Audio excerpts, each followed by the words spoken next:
أعوذ بالله من الشيطان الرجيم. بسم الله الرحمن الرحيم.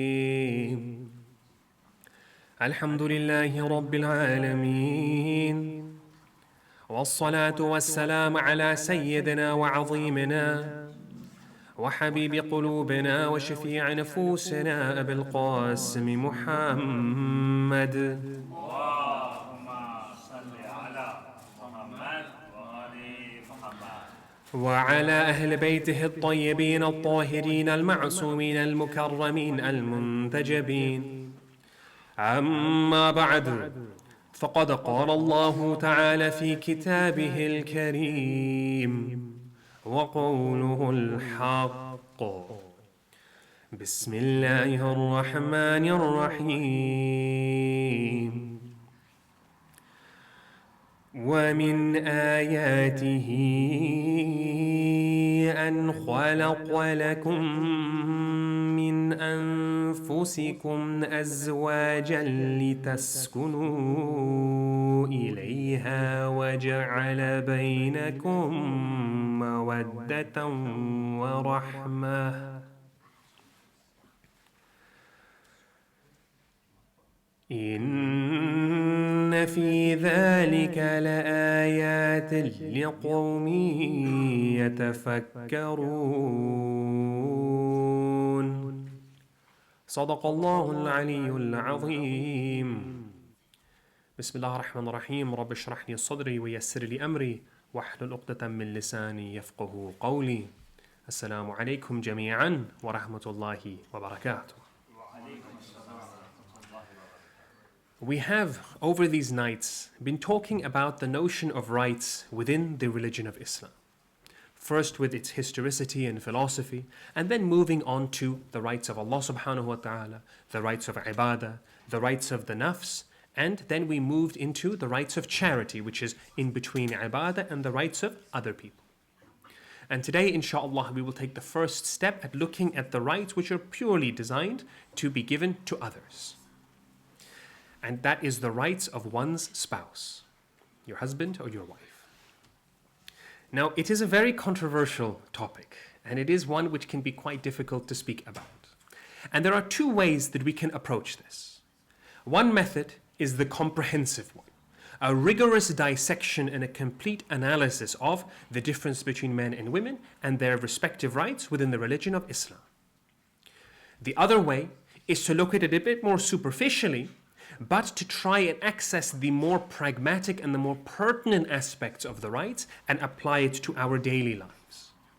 And inshallah, that's what we will do in tonight's discussion, the latter approach. For a full dissection, you need more than a lecture, more than a series of lectures. There are countless books written on this subject, and even then there is more to say. But before we talk about the rights of husband and wife, it's important to establish the Islamic approach to the rights of women. Because when the Holy Prophet sallallahu alaihi wasallam,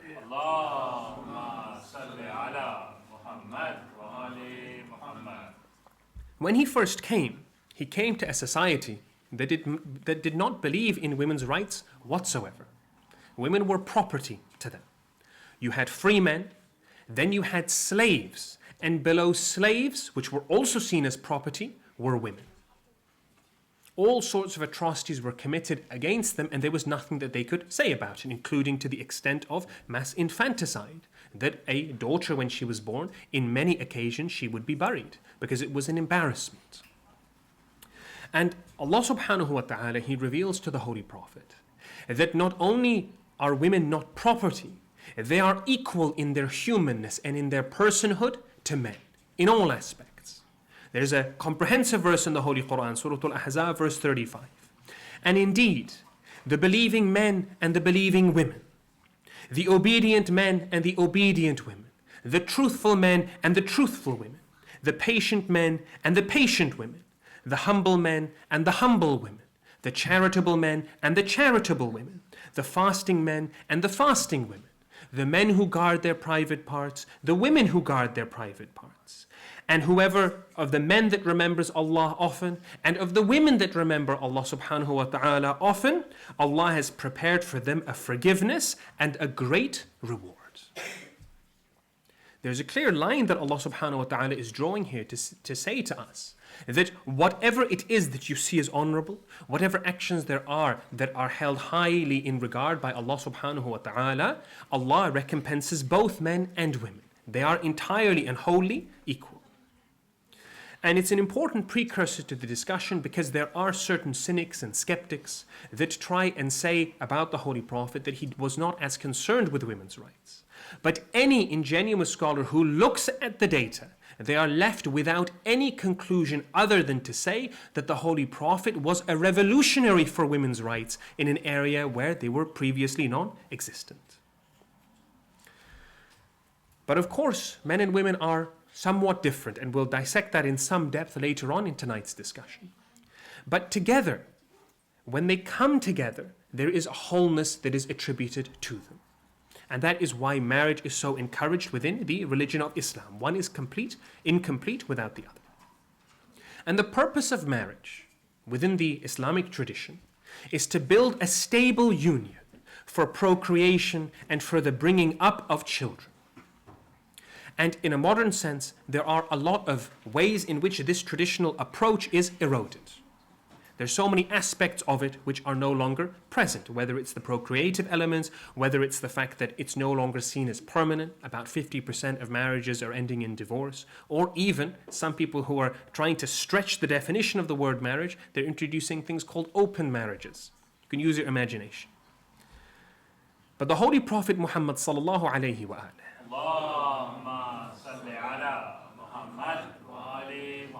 he says in Baharul Anwar that marriage is my sunnah, and he who rejects my sunnah is not from me. There are people sometimes who try and justify not getting married, particularly men. And they'll say, no, I'm married to my work. I'm married to my occupation. I've got other things. I'm really busy at the moment. Inshallah, maybe one day. And for these people, the Holy Prophet, he gives this message. Of course, not for those who are trying to get married or who are looking or who are struggling. Of course, you can only do what you can try. And there is a profound emphasis put on the nuclear family within the religion of Islam. The Holy Prophet Muhammad sallallahu alayhi wa alihi,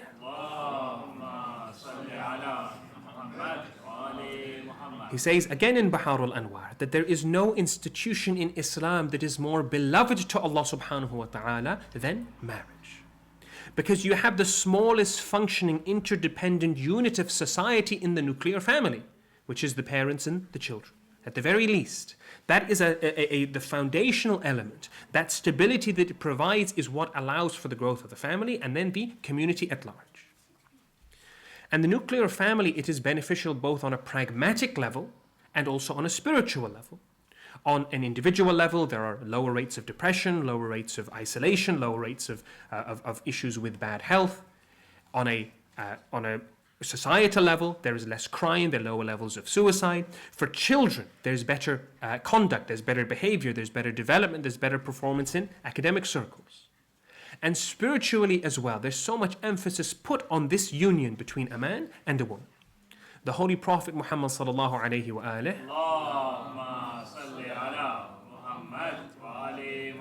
he says again in Baharul Anwar that when a young person gets married, Shaitan says, woe unto him, woe unto him. 2/3 of his faith have now been protected. All that remains is the final third. That's how much emphasis is put on this. Because again, that's the building blocks of society. And remember, Islam, it is a social religion, one that is acutely concerned with the fabric of society. So what are the rights of the spouse? So when we look at rights, there are rights which are mutual, that belong to both, husband over wife, wife over husband. And then there are some which are relevant for specifically the husband over the wife, and exclusively the wife over the husband. We'll look at the mutual rights first. Then we'll look at some of the ways in which husband and wives, that men and women are different, physically and psychologically. And then we'll look at some, just a few, of the basic rights that are different between men and women. So the first right for your spouse, the first right in marriage, is that you find the correct spouse. You look for the right person, because it is a very impactful decision. Your entire life will be shaped by the person that you bring into your family. Again, that is the bedrock of society. And this is both for men and for women. The Holy Prophet, when advising about men, he says, "He who marries a woman solely for her beauty will not find anything that he likes in her. And when he marries her for her wealth, he's deprived of it as soon as they get married. So instead, look to marry women of faith, of iman." That is his advice for men, and for women, similar. Imam Hassan salawatullahi wa salamuhu alayhi, Allahumma salli ala Muhammad wa ali Muhammad. he is asked by a man for some advice about his daughter that he's trying to get married.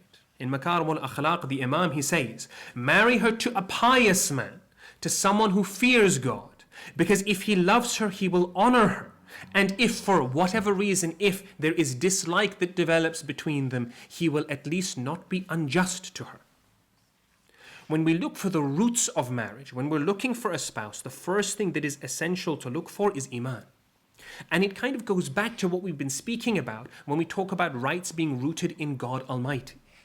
Because when you set the foundations of your life and your values in God, you set it in the absolute, the unchanging, the benevolent, the absolute good, which works remarkably even from a pragmatic perspective. And the same goes for relations when we get married. That rather than putting it on something ephemeral, something which fades, beauty for example, no matter how beautiful somebody is, that beauty will fade as time goes along. And if that is the foundation for your marriage, the fact that you both looked good, as the beauty fades, so too will the strength of the marriage. If it is money, then as soon as you get into difficulty, financial trouble, what happens? The institution that's supposed to protect you and the children, suddenly it falls apart. These are foundations of sand for the most important fortresses that we build in this world. But in God there is constancy. Whether it is in good or in good times or in difficult times, with that established foundation, we have consistency and we share in that love for God. And that persists for our entire lives. And there's also a word of warning that if we are attracted to a partner for something they do which is against the religion, so let's say there's a man who's very arrogant, who flaunts his wealth, or there is a woman who openly displays her beauty in a way that is not halal, and that is what got you attracted to them in the first place. Just remember that that same thing that attracted you will also attract other people as well. There is some insecurity that can be woven into that, and those insecurities, they play on people's minds. The first right of your spouse is to find the right one. Because if we end up looking for the wrong one, or we haven't put enough time or effort, or we didn't get our priorities right, then we end up in a situation where we are trying to change the other person, where you try and fix things externally, and very often things break. One hadith from the Holy Prophet, he talks about for a man who is trying to change his wife. He said that no, in this situation she is like a rib. If you try and force her straight, the rib will snap. And the Holy Prophet understands, of course, human psychology. It doesn't work that way. So number one, we search for the right spouse. But intertwined with that, and a close number two, is that in order to find the right spouse, you must become the right spouse yourself. Very often we ask the question, how can I find the right person? How can I find the woman of my dreams? And you start to list, people, they will write down, they'll think about, I want her to look a certain way, I want her to be from a certain culture, I want her to be educated, whatever it might be. Everybody has their own criteria. And they're so busy writing the accolades that their spouse is supposed to have that they forget about themselves. Let's say you run into the woman of your dreams, or the spouse or the husband who you're looking for, and they're everything you've ever wanted. Why would they look at you? Would they not deserve better if they are very religious? If they are very kind, if they're very humble, if they're honest, if they're caring, if they're compassionate, if they are good communicators, if they want to solve problems, if they're empathetic. If we don't have those qualities in us, then how can we expect other people to have them?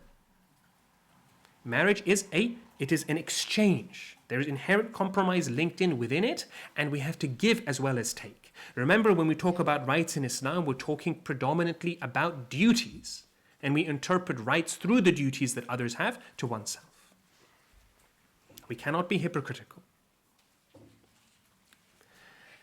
A third right of marriage is that we beautify one another.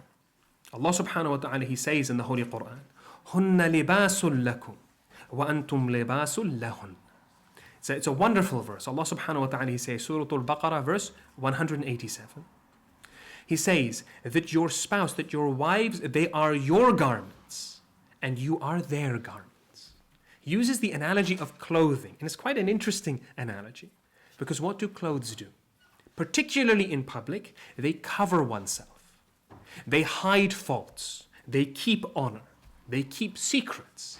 And they also beautify, they magnify. So many levels, this analogy, it works. And when Allah subhanahu wa ta'ala is referring to marriage like that, we have to ensure that we're inculcating all of that into our practice, that we understand the institution of marriage. And there's also a degree of protection as well, both from fitna, from haram, and also from a physical sense as well. The two together, bound by love, bound by faith, bound by the religion, then it is that unit against the world. That is the smallest functional unit upon which you will build the castles of your life. And it is a beautiful institution. The Holy Prophet Muhammad sallallahu alayhi wa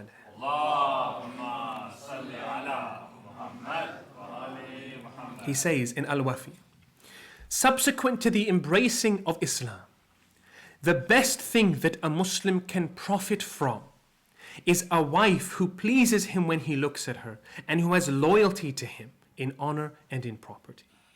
One of the greatest joys of life that we have is in our spouse.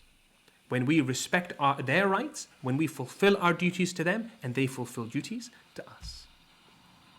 But that concept of love, it's important because that's where the next right comes in. That when we think about marriage, we tend to think about two people falling in love and then they lived happily ever after. That's how it happens in fairy tales, but unfortunately real life is a little bit different to that. Another right of marriage is that you have to fall in love with your spouse over and over and over again. It's not a one-time thing. There are two phases to marriage. There's the original period where everything is new. You're getting to know one another. Every conversation you have is something completely novel you never had before. It's exciting, it's thrilling. You travel, you do all these new experiences together. And that's a wonderful part of marriage. But then as time goes on, you get to know each other a lot more. There is less of that excitement to be had. And you settle down into the mundane aspects of daily life. You start doing taxes together. That's the point you know that the honeymoon period is gone. And how boring does it become, right? It's mundane, but you have to go through that. So there are both aspects of marriage. This is why sometimes people are unfaithful, because they don't understand the difference between the two. And then they look for novelty elsewhere, and they don't realize that they're only attracted to the novelty itself, and they lose everything as a result. And why is it our responsibility to fall in love? Surely love is something of the heart, right? How can you tell someone to fall in love? Well, you have some duty there. You have some responsibility to create the conditions where love can thrive. There has to be some sort of new experiences. There has to be ongoing things. At least once a week, take your spouse out for dinner. Travel if you can. See new things. Read new books. Watch new things together. Learn. Expand the mind. Have those adventures. Yes, it won't be the same as the beginning, but it will be something. And that adds a piece of that spark that was there from the beginning. Allah subhanahu wa ta'ala, He says in the Holy Quran, Surah Al-Baqarah, verse 237, وَلَا تَنْسُوا الْفَضْلَ بَيْنَكُمْ. And don't forget to show kindnesses to one another. And this can just be words. The Holy Prophet Muhammad sallallahu alayhi wa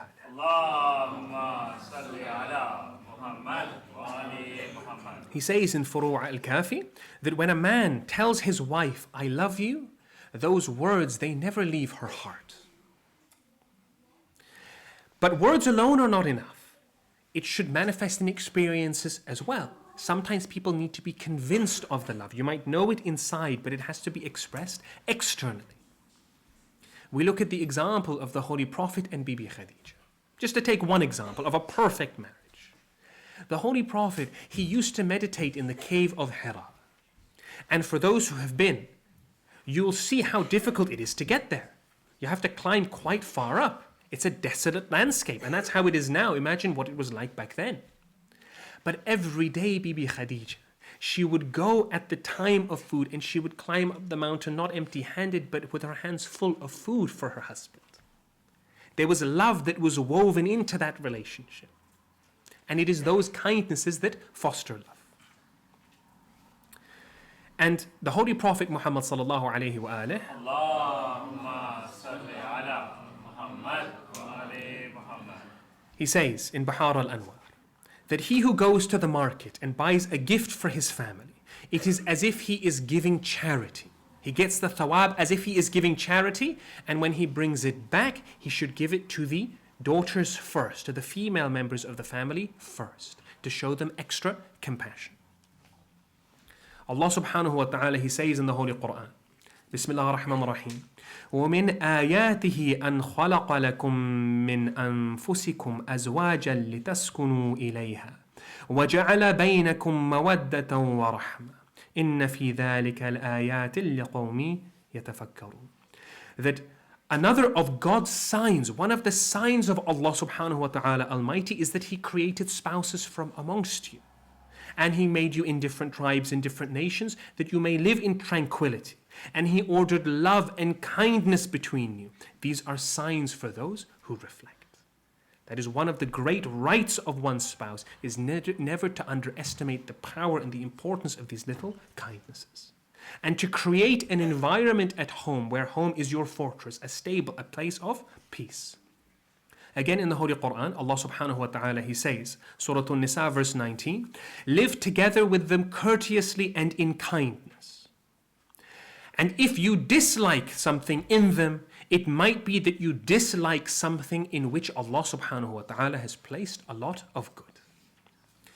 Now we have, as human beings, we have somewhat solipsistic tendencies. We tend to see the world as if we're the main character, we're the protagonist, right? The world revolves around me. We don't say it out loud, but that's how we tend to act on a day-to-day basis. So when we see that our partner has a quality we don't like, the first thing we conclude, oh, that's bad. Not necessarily. Number one, who made you the paragon or the template for what is right and wrong? We look to the religion of Islam, we look to Allah subhanahu wa ta'ala for that. So it might be that the problem is not with your spouse, but the problem is with ourselves. And number two, we're irredeemably biased in the situation as well. We can't make objective judgments like that when we are in that union. And so we try, whatever difficulties there are, we try and make the home a comfortable place, a place where we can retreat to, and a stable place, a good environment for children. Inshallah, in a couple nights' time, we'll talk about the rights of children. The sixth right is to respect the right of your spouse even when they don't respect yours. And this is targeted at both men and women. For example, in Thawabul A'mal, the Holy Prophet Muhammad sallallahu alayhi wa alihi, Allahumma salli ala Muhammad wa ali Muhammad. He says, whoever patiently tolerates and puts up with his wife's shortcomings for the sake of Allah, for every day and night of this endurance, Allah will give him the same reward as that granted to Nabi Ayyub, Job, for all of his afflictions. And for every day and night of that doing, she will bear a burden as heavy as the sandhills of Arabia. That the Holy Prophet, he's saying that when you are patient as a man over your wife's shortcomings, you get the reward of Nabi Ayyub. But the same is the other way around as well. Don't worry, there's equality here. For a woman, Bihar al-Anwar, the Holy Prophet says, she who patiently tolerates her husband's shortcoming will be rewarded equivalent to the reward of Bibi Asiya bint Muzahim. That she will get the reward of the wife of Fir'aun.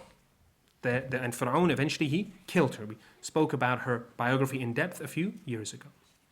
These are grand metaphors. These are great characters of history, legends of Islam. Why is it that for patience over our spouse we are given their reward? Because this is what lies at the heart of marriage. Patience, respect, compromise, empathy, and completing the rights of our spouse even when they don't complete our own. Any healthy union can contain strife. There will be difficulties, there'll be disagreements. Now, it's not to say that you ignore conflicts, because if we allow them to grow before addressing them when they're small, they can cause a lot more problems down the line. But when one of us, for example, one of the couple is getting remarkably upset, they've gotten very angry, or they're reacting what appears to be disproportional, you hit the pause button. We wait. Both partners shouldn't go off at the same time. And we wait. That is another right. Another right of marriage is that we have a problem-solving apparatus. Sometimes we go into marriage blind, and we think that everything is going to be okay. Well, not quite. There has to be that exchange, that form of communication, that open way in which you say, okay, when there's a problem, this is how we're going to deal with it. We'll speak about it calm and collected. And when anybody gets angry, we'll hit the pause button and we'll come back when things are okay. One of the most important concepts relating to this is to put things in appropriate boxes. Because what's classic, if you've ever seen any sort of comedic portrayal of arguments between husband and wife, it starts out with something small. The husband, he didn't take out the trash. So the wife gets angry at the husband and says, why aren't you taking out the trash? The husband gets upset and he says, you're always rude to me. Why do you speak to me like this? Why don't you respect me? And then the wife will say, well, why have you put me in this? Why are you speaking back to me like this? You always disrespect me. And they go back and back and back. So what was initially just, which was the taking out of the trash, it then becomes something much bigger that is all linked to your previous problems. And there's no way of solving it if you always open up the chain. And the chain is infinite. There's no end to that chain. So we try and put things in boxes and solve them one after the other, one by one. And it's at least one approach to that, to conflicts. There's a story about one of the companions of the Holy Prophet, Muhammad sallallahu alayhi wa who after he passed away, he was buried. And it was the Holy Prophet that put him in the grave. And when his mother saw these proceedings, he thought, wow. She said to her son that congratulations on the glad tidings of paradise. And Rasulullah said, you don't see what I see. Why are you saying this? I see the metaphysical that you don't see. Right now he's being crushed in the grave. Why? Because he had bad akhlaq with his family. He wasn't taking care of his family in the appropriate manner. And that is one of the reasons for the Prophet's revelation, for his coming. In Malik's Mawatta we have the hadith that the Holy Prophet says, I was sent in order to perfect your akhlaq. That was the primary reason for my messengership. And we try, the final right of marriage, mutual rights that we'll talk about, is that we try and save it at all costs. Whatever happens, if we have to seek external means, third-party neutrals, or whatever counseling it might be, we try and explore those differences. And if all else fails, let's do the Islamic thing. If things get so bitter and difficult, how about we try and we keep this right? We fulfill the rights of our spouse even if they don't fulfill ours. We do everything we're supposed to and see what happens. Very often there'll be a reflection and they will begin to respect your own rights as well, inshallah, with dua. But now we're led to the question, are men and women the same? The answer is quite obviously no. Men and women are different. And they're different physically and also psychologically. Now, physically, unfortunately, it has become an area of some controversy recently. God knows why. But there are profound and objective and clear differences between men and women. For example, men have less fat mass. They have more muscle. Their muscle is denser. Their bones are denser. Particularly when it comes to explosive sports, such as tennis or martial arts, jumping, those kind of things. Men have far more strength and also endurance because their bones are denser. They have narrower Q angles in the hips, which makes them more adept to running. And it also makes them less vulnerable to particularly knee injuries. It's quite interesting when you compare the number of knee injuries that male versus female footballers get. The ratio is about 6-1. But there are clear physical differences. And Allah subhanahu wa ta'ala, He acknowledges this in the Holy Quran. Surah An-Nisa, verse 34. الرجال قوامون على النساء بما فضل الله بعضهم على بعض وَبِمَا أَنفَقُوا مِنْ أَمْوَالِهِمْ. That men are the protectors and the maintainers of women because Allah has given one more than the other. And the context of this verse is very clear. Allah subhanahu wa ta'ala is referring to protection, and therefore what He has given more, it is that physical prowess and physical strength. But then, aside from the physical, which again is quite obvious, there is also the mental, the psychological. And this is where things get a little bit more nuanced, and it's important to be accurate with the details, because this is where a lot of people stir controversy. So one of the best ways to understand the differences between men and women is to use what's known as the Big Five personality model. And it is the most rigorously evidenced model of human behavior, of human personality that has ever existed. A lot of other personality models have come up, and usually what happens is people have a theory of psychology and then they make this model that reflects their theory. But every theory of psychology is somewhat, it falls short. Whether it's the psychodynamic, the behavioral, the cognitive, they all have their own shortcomings. So the Big Five model, also known as the Ocean model, says no. We won't have any foundation from a psychological theory. All we will do is ask the most possible questions about personality. Whatever question you could imagine. For example, you ask, do you smile very much? Do you laugh a lot? Are you easy to entertain? So on and so forth. And when you ask these questions, you'll find through a statistical process known as factor analysis, you'll actually be able to put all of these questions into certain groups. And the groups just happen to fall into five, which is the Ocean Five, the Big Five. What are the five? Openness. How much one is willing to explore new experiences and ideas. Men and women are the same, pretty much the same. There's no statistical difference. The next one is conscientiousness. How much we stick to a task when we start. I'm summarizing that. There's a little bit more nuance to it, but let's put it like that. Men and women, again, pretty much the same. Extroversion. How outgoing we are. How much we're energized by interaction with others. Again, men and women are pretty similar. It's at the last two that you get the differences. Agreeableness and neuroticism. Agreeableness is how much you're willing to accept, right? What level, if there's a circumstance you're not happy with, how much will you tolerate before you do something? Women tend to be higher in agreeableness. They're less likely to get into a fight. And this is probably the most obvious gender difference, because the other end of the spectrum of agreeableness is aggression. And men are, of course, they're more aggressive than women. That's A, and then N, neuroticism. So people tend to say, oh, women are more emotional than men. And that is a low resolution statement, and as a blanket statement, that's false. It's not quite true. Specifically, it is neuroticism that women are slightly higher, on average. And that means that when there's a negative stimulus, women tend to react more to that negative stimulus than men. That's the specific area of emotional difference. And it's theorized, this is probably from an evolutionary biology perspective, that men, they evolved for themselves, whereas women evolved to be mothers. They had to take care of themselves and their children, which is why agreeableness, they're less likely to look for a fight.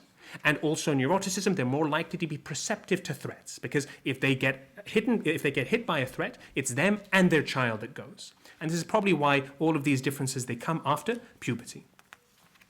Some other differences, interest. Women they tend to be more interested in people. Men tend to be more interested in things. And lustfulness. Men, they tend to have more of a libido than women. And that affects their behaviors a lot more. But remember, this is average. We're talking averages here. There might be people in the audience now who are thinking, I'm not very high in neuroticism. I'm a very, very calm person. And there may be men who are thinking, oh, you know what, I'm actually quite agreeable. I tend to accept things pretty well. And absolutely, there are variations on an individual level. We're talking on a societal level. And we can see very clearly how it manifests. For example, the prison population in the UK. That's primarily measured by aggression, right? How many people in prison, what proportion are men? 96%. 96% of people in prison in the UK are men. Only 4% are women. And that is a reflection of this difference in aggression. How about nursing? Women more interested in people generally, more caring. So what percentage of nurses in this country are women? Is it 60%? 70%? 89%. Almost 90%. You've only got 10% of nurses that are men. So we see very clearly, and some people try and argue, oh, it's social, it's cultural, but in countries where they try to reduce these differences, in more egalitarian countries where there's more opportunity, these differences actually got bigger. They didn't get smaller. This is classic in the case of the Scandinavian countries. But just because men and women are different on certain parameters doesn't mean that they're not equal. That was where we started from, right? Men and women being equal. Surah Hujurat, verse 13. Ya ayyuhan nasu inna khalaqnakum min dhakarin wa untha. وَجَعَلْنَاكُمْ شُعُوبًا وَقَبَائِلَ لِتَعَارَفُوا إِنَّ أَكْرَمَكُمْ عِنْدَ اللَّهِ أَتْقَاكُمْ إِنَّ اللَّهَ عَلِيمٌ خَبِيرٌ. We have created you male and female and made you nations and tribes that you may recognize one another. So Allah, He acknowledges this, that from the very basic essence of our creation we are different, but the most honorable amongst you are the most pious. Equal does not mean identical. We don't have to be the same in order to be equal. And this is where a great failure of certain modern ideologies comes into play. That men are seen as the gold standard, right? So men, they do this, right? Men, they go out, they become CEOs. They sacrifice their family, and it's much more common for men to become CEOs because they find it much easier to sacrifice their families, their marriage, their children. Okay, so if that is what a man does, then a woman is only worthy of it if she can do that as well. That the gold standard of what a person is how well they can copy a man. But this does women a disservice. Play to your strengths. See what you have to offer. Be better than men. Why set that as a limit? Allah subhanahu wa ta'ala has created these differences, but we thrive within them. So now that we've established differences, let's look at the rights of the wife and the rights of the husband. The first right of the wife is that the wife is provided for. We have this verse of the Quran, Surah An-Nisa, verse 34.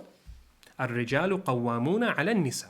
That men are the maintainers and the protectors of women. It is obligatory upon a man, as per the Islamic default, to provide for his wife. And that is to give her a standard of living close to what she is used to, as much as is possible in keeping with her socio-economic status. As far as he can. Allah also says in Surah Talaq, verse 7, that people should give according to what they can. Allah doesn't burden people more than what they can bear. So when a man, when he strives in the way of Allah, when he earns money for his family, that is one of the greatest acts of worship he can do. There's a wonderful story about a man who once approached the Holy Prophet Muhammad sallallahu alayhi wa alihi. Allahumma salli ala Muhammad wa ali Muhammad. And the Holy Prophet, he noticed that his hands were blistered. And he took the hands of the man and he looked at them and he asked, "Where did you get these blisters from?" And he said that I'm a lumberjack. I work hard to earn money for my family. Rasulullah sallallahu alayhi wa alihi, he kissed those hands. And he said, these hands will never see hellfire. One of the greatest acts of worship is to work hard for your family. And to give as much as we can. That's right number one. Right number two, specifically for women, is there is an emphasis on companionship. That sometimes men, they are so devoted to their jobs and their work that they forget about the importance of the home. The Holy Prophet Muhammad sallallahu alayhi wa alihi, Allahumma salli ala Muhammad wa ali Muhammad. he says that a man sitting beside his family is more beloved to Allah than if he spent the entire night in worship in one of my masajid. And that is one of the reasons why mustahab salah, we pray at home. The Holy Prophet tells us to pray at home. Why?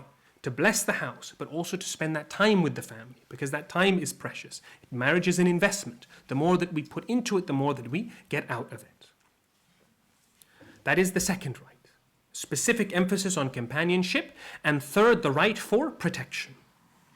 In Surah Tahrim, verse number 6, O believers, save yourselves and save your families from the fire that is fueled by people and by stones and guarded by stern angels that do not disobey Allah's command. Men are ordered to protect women. And that also means making sure their wife's life is more important than their own. The Holy Prophet, he says in Tahzib al-Ahkam, whoever is killed defending his wife dies the death of a martyr. He has to put his life second to his wife. But the protection in this verse is not just physical protection, it's also moral protection, reputational protection, societal protection on all these different ways. Ultimately, the buck stops with him when it comes to these particular areas. And so he has certain duties, he has certain rights in order to allow him to complete that. And we'll go on to talk about it shortly.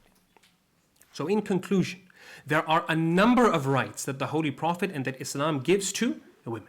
And about that, Rasulullah Muhammad sallallahu alayhi wa alihi, Allahumma salli ala Muhammad wa ali Muhammad. he says that Jibreel keeps coming to me, giving me advice after advice, so much advice regarding the treatment of women that I would think that there is no excuse for her to be divorced unless she has committed adultery. Meaning that that only in the most extreme circumstance can she be turned away from. There's that much emphasis on it. So the duties of a man are profound. He has to spend his life, he has to spend his health, he has to spend his young years, most of his time during the week in order to work hard and toil so that he can bring bread home and provide an environment for his family. And again, this is the Islamic default. We'll go back to this concept of default shortly. But Islam is a fair religion. Men and women are equal, right? So if the man has this much burden put on him, then there must be something to compensate for that. There must be some counterbalance to allow him to complete those. And we'll look at two ways in which the two most significant ways in which the man has rights over his wife. The first is over certain decision-making processes. Allah subhanahu wa ta'ala, he says in Surah Al-Baqarah verse 228, وَلَهُنَّ مِثْلُ الَّذِينَ عَلَيْهِنَّ بِالْمَعْرُوفِ وَلِلرِّجَالِ عَلَيْهِنَّ دَرَجَةٌ. Women will have rights similar to those of men, what is equal, but men have a certain degree over them. What does that mean? It means that Allah subhanahu wa ta'ala, he has given these extra responsibilities to men. So there are certain situations, certain criteria where a man has more of a weight in the decision-making capacity. So let me give you one example. If Allah subhanahu wa ta'ala says that the man has to earn the livelihood, has to bring it all home, that means that when it comes to a decision about where you live, which is primarily concerned by two things, job and community, then the man would have more of a say. Not that he has all the say, not that he's a tyrant, but that he has more weight because it is related to his duty. And that is how it is equalized. That's one. Certain scenarios where there's increased decision-making capacity. And number two, the other area when we look at the traditional Islamic rulings is regarding service. That there is, to some degree, there is an expectation that the wife serves the husband at home in the same way that the husband serves the wife outside of the home. In the same way that the husband, when he goes to work, he becomes subservient to other people. He has to do things that maybe is not immediately that he wants to do. He has to fulfill certain obligations. So too for the wife. The Holy Prophet Muhammad sallallahu alayhi wa alihi, Allahumma salli ala Muhammad wa ali Muhammad. He says in Makarim al-Akhlaq, the right of a man over his wife is that she should turn on the light for him. She should prepare his food. She should rush warmly to welcome him when he comes home. She should take him some water and a towel to wash his hands and not withdraw herself from him without a good reason.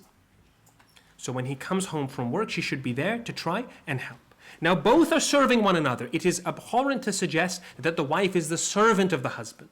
Absolutely not. They are both serving one another, just in different capacities. Their duties are different. Imam al-Kadhim salawatullahi wa salamuhu alayhi, Allahumma salli ala Muhammad wa ali Muhammad. he says in Al-Kafi that the sacred war of a woman is in her excellent service to her husband. And remember, there is this duty on men, that men are expected to spill their blood when it is for a good cause. They might be called up for war in this respect, to spend their blood and their property. About this in Makarim al-Akhlaq, Imam al-Baqir salawatullahi wa salamuhu alayhi, Allahumma salli ala Muhammad wa ali Muhammad. he says, God Almighty has decreed holy war for both men and women. For men it is to spend their blood and property in the way of Allah, and for women it is to be patient with the troubles of her husband. They each have their duties. Now, Allah subhanahu wa ta'ala, He has said very clearly that men and women are equal, that there is equality before Allah subhanahu wa ta'ala. And that doesn't mean that there's not overlap. That doesn't mean that if someone has certain rights in the home that the husband can't help. Sometimes there's this belief that a man shouldn't help out at home, that it somehow hinders his masculinity. But that is the opposite. There's quite a profound hadith from the Holy Prophet Muhammad sallallahu alayhi wa alihi, Allahumma salli ala Muhammad wa ali Muhammad. where he says, O Abul Hasan, listen to me, I will not tell you anything but what Allah commands. God will establish the reward of as many years of fasting in the daytime and as many nights staying up to pray as there are hairs on one's body for helping the wife with work at home. And the reward will be similar to what He granted to the patient ones Dawood, Yaqub and Isa alayhim salam. There's a significant push for that help, whether it's housework, whether it's looking after children, all of that capacity. But, and there's a big but here, there will be a lot of people perhaps who've been hearing this and they might be a little bit upset. They might say, well, okay, we understand that there's a balance, right? That Allah subhanahu wa ta'ala, He's given some extra responsibilities to men, and so He's given them a context in which they can complete that. But that exchange, we don't feel it's fair anymore. It doesn't necessarily reflect as much in the modern world. There are people, particularly in the female side of the audience, who might work. They might have full-time jobs, and they say, what is he talking about? That the man goes out and sacrifices his prime years in order to bring money home, but I as the woman, I go and do that as well. I bring a certain amount back, and sometimes the woman might earn more. What happens to the balance then? It's a good question. And where do we look for the answer? Now, there are two ways that we can try and get an answer when we come across an ideological issue like this, particularly one that is contradicting what our way of life is. Either one, we can look externally, we can look at popular ideologies, and we can say, okay, well, this ideology, it's advising such and such. It's protecting me from what I interpret as the oppressive, backward rules of Islam. And for that, there is an analogy to be given. Isaac Asimov, in his Foundation trilogy, a work of science fiction of all things, a wonderful, wonderful trilogy, he gives the example, the analogy of a horse that had a wolf as a powerful and dangerous enemy. So you can imagine yourself, particularly as a woman who wants to be more career-oriented or someone who isn't happy with the way that the rights are that I've described them so far. And then the wolf will be the Islamic rulings. And so he lived in constant fear. And in desperation, he looked for an ally, this horse. And he found a human being. And he said to the human, bridle me, saddle me, put ropes around me, ride me so that together we can go and slay the wolf. The human said, okay, of course, let's go do it. Because the wolf was also the enemy of the man as well. So he got on the horse, they chased after the wolf, and they slew it. They killed the wolf. And the horse was overjoyed that finally I can now get my freedom. I can be safe, I can be happy. And he turns, he looks up to the man on his back and says, okay, do you mind taking off the bridle now? Can you take the saddle off? And at that point, the man laughs a hearty laugh. And he says, you're mine now. What's the analogy here? What's the point that Asimov is putting across? When we look towards the external, when we look outside of the foundation of our beliefs for some other ideology to fix a problem that appears on the surface, what we don't realize is that we are compromising the faith itself. Does that mean we ignore other ideologies? Absolutely not. If we ignored all ideologies but our own, we'd be close-minded. But what we can't do is to claim to follow Islam and then cherry-pick parts of other ideologies. Because then there becomes an inconsistency and we find ourselves in the position of the horse with the man on top. That once we have accepted part of it, we open the door for the whole. So we look to the answer within the religion of Islam. If there's any change or any approach we want for it to be lasting and consistent, we look within the religion of Islam. What does Islam have to say on this matter? Because Islam understands the psychology of the human. Islam understands that when we talk about the differences between men and women, we're talking about averages. Men and women tend to be more the same than they are different. And obviously times change. So what does Islam say about it? Islam is not averse to it. Islam does not close the door and say no. Absolutely not. These are the default Islamic values and they must stay, they must fit everybody, one size fits all. Quite the opposite. In fact, Islam says, yes, this is the default and this is the recommendations as per the Sunnah, as per the religion. We are not going to put that down in the slightest, despite the amount of pressure that sometimes is put forward against women who follow that lifestyle. But at the same time, there is some customizability. There exists within the marriage contract, within every partnership, there is negotiation. And there is the ability for people to say, right, as a wife, I am professional. I want to work. This is part of my identity. And I want that to be a condition for our marriage. And so so the rights of the husband are somewhat malleable in this regard by mutual consent.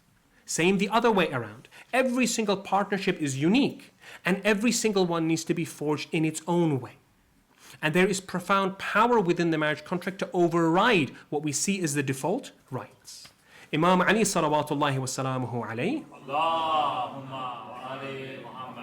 he says, of all the conditions that you have to fulfill, this is in Al-Faqih, of all the conditions you have to fulfill, the conditions which make it legal for you to have relations, that has the greatest right to be fulfilled. So these rights, they are malleable. There is a way that we can change them depending on our circumstance. When we approach this sort of situation, we can negotiate back and forth, but it's done openly, it's done explicitly. That if, for example, the woman, she feels that I don't think that this is fair for me in my scenario, I want to take a little bit more responsibility here, I want more authority here, I don't want, for example, to have to serve and cook every single day, I want to change things for my situation, within the religion of Islam, that is completely allowed. Again, there is a default template which is advised, but that is completely allowed. Though we recognize that for every responsibility which is taken, every right which is waived, a new responsibility is taken. Sometimes people in a modern context, they want the best of both. So they try and take the Islamic sustenance side of things, but also the modern approach as well. And it can work both ways. So when we approach marriage, we do so within the Islamic context and within the malleability and the framework that it provides. And Islam is a holistic faith and it embraces us all.